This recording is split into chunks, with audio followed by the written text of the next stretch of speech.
Hello friends, welcome to my channel. இன்றைக்கி நம்ம சேனலில் என்ன பார்க்க போகிறோன்னு பார்த்தீங்கன்னா வாழைக்காய் பொரியல் தான். நான் ஏற்கனவே என் வீடியோவில் வாழைக்காயில் 2-3 மசாலாவை நம்ம போட்டு அரைச்சி நான் ஊற்றிருப்பேன். அதை எப்படி நம்ம ட்ரையாக நம்ம வாழைக்காய் பொரியல் பண்ணணும்னு பார்த்தோம். இதில் வெறும் வாழைக்காய், 3 வாழைக்காய், உப்பு, மஞ்சத்தூள், மிளகாத்தூள், இந்த மசாலா தான். அதில் நான் 4-5 மசாலா சொல்லியிருப்பேன். இதில் இந்த ஒரு 2 மசாலா வச்சு நம்ம எப்படி அதே மாதிரி ஒரு பொரியல் டேஸ்ட்டாக செய்ய போகிறோம் தான் பார்க்க போகிறோம். பாருங்கள், அதுக்கு நான் 4 வாழைக்காய் பொடியாக கட் பண்ணி தண்ணியில் எடுத்து வச்சுருக்கேன். அப்போ தான் வாழைக்காய் கருக்காது. அதுக்கப்புறம் தாளிக்கிறதுக்கு பார்த்திங்கன்னா கருகாப்பில் எடுத்து வச்சுருக்கேன். இதுக்கு வெங்காயம், பச்சை மிளகாய் எதுவுமே தேவையில்லை. கடுகு, கருகாப்பில், அப்புறம் பார்த்திங்கன்னா 2 ஸ்பூன் மிளகாத்தூள், 1 ஸ்பூன் மஞ்சத்தூள், அவ்வளோதான். அப்புறம் தேவையான அளவு உப்பு. இப்போ நம்ம இதை எப்படி செய்யலான்னு பார்க்கலாம் வாங்க. இப்போது அடுப்பில் ஒரு பேன் வச்சாச்சு. தேவையான அளவு எண்ணெய், ரீஃபைண்ட் ஆயில் தான் யூஸ் பண்ணியிருக்கேன். உங்களுக்கு என்ன எண்ணெய் விருப்பப்படுதோ அந்த எண்ணெய் யூஸ் பண்ணிக்கோங்க. ஒரு 4 ஸ்பூன் எண்ணெய் நான் விட்டுருக்கேன். எண்ணெய் சூடாகிடுச்சு. நம்ம கடுகு ஆட் பண்ணிக்கலாம்.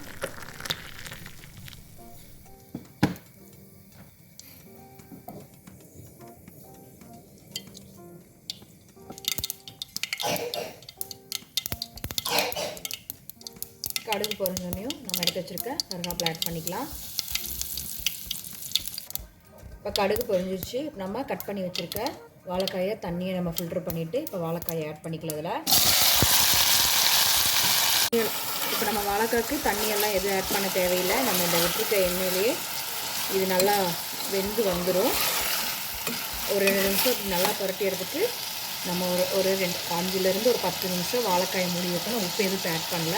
நம்ம மஞ்சத்தூள், மிளகாத்தூள் போடும்போது உப்பு போட்டுக்கலாம். இப்போ 5லேருந்து ஒரு 10 நிமிஷம் இப்போ மூடி வச்சு வேக வைக்கலாம்.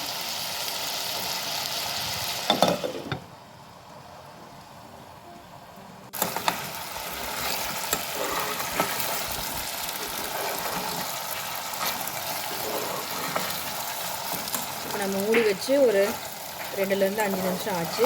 இப்போ லைட்டாக இது அடி பிடிக்காத பாத்திரத்தில் நீங்கள் வச்சுக்கோங்க. நான்ஸ்டிக்கில் அடி பிடிக்கிற மாதிரி பாத்திரத்தில் வச்சிங்கன்னா கீழெல்லாம் அடி பிடிச்சிடும்.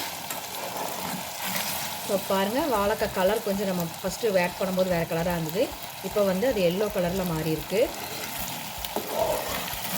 ஒரு 2 நிமிஷத்துக்கு ஒருக்கா நீங்கள் ஓப்பன் பண்ணி இதை லைட்டாக இப்படி கிளறி எடுத்துக்கோங்க. இல்லைன்னா இந்த மாதிரி கொஞ்சம் இப்படி அடி பிடிக்க ஆரம்பிக்கும். அடி பிடிக்காத மாதிரி இப்படி நம்ம எடுத்து விடணும்.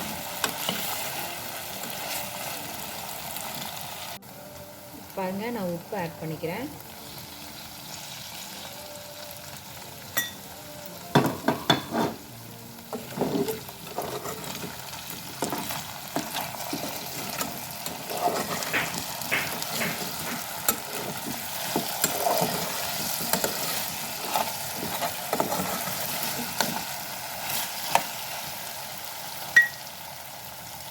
உப்பு ஆட் பண்ணதுக்கப்புறம் நம்ம எடுத்து வச்சுருக்கேன் மஞ்சத்தூள், மிளகாத்தூள். உங்களுக்கு காரத்துக்கு தகுந்தாப்புல மிளகாத்தூள் ஆட் பண்ணிக்கோங்க. நான் 2 ஸ்பூன் தான் ஆட் பண்ணியிருக்கேன்.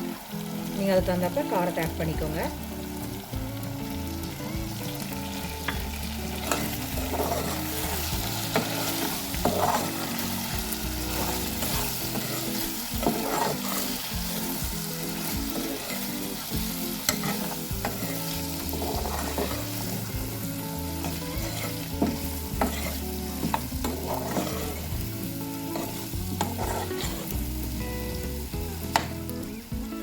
இப்போ பாருங்கள், இதுலேயே வாழைக்காய் வெந்துருச்சு.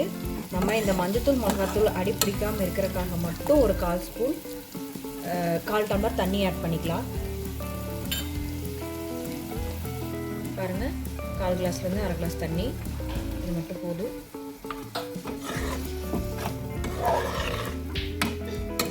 இந்த அளவுக்கு தண்ணி இருந்தால் போதும். நீங்கள் ரொம்ப தண்ணி ஊற்றிட்டிங்கன்னா அது கொலக்கா மாவு மாதிரி குழஞ்சி வந்துடும். இது நான் உங்களுக்கு ட்ரையாக ஃப்ரை மாதிரி வரணும். அதுக்காக தான் நான் 1/4 டம்ளர் தண்ணி ஊற்ற சொன்னேன்.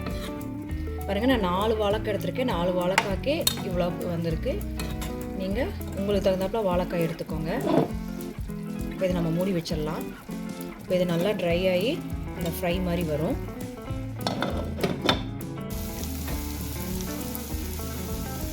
பாருங்கள், இப்போ அந்த தண்ணியெல்லாம் ட்ரை ஆகிடுச்சு. இப்போ இந்த மாதிரி இருக்குது. இதில் நல்லாவே சில கிழங்கெல்லாம் நல்லாவே மசிஞ்சு வந்திருக்கு. பாருங்கள், எல்லா கிழங்கும் நல்லா வெந்திருக்கு.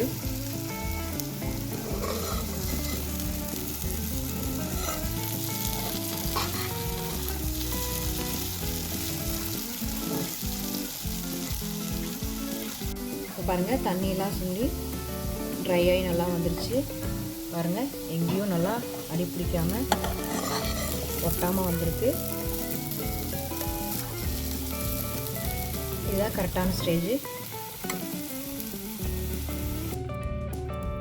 பாருங்கள் சூடான டேஸ்டான வாழைக்காய் ஃப்ரை ரெடி ஆகிடுச்சு.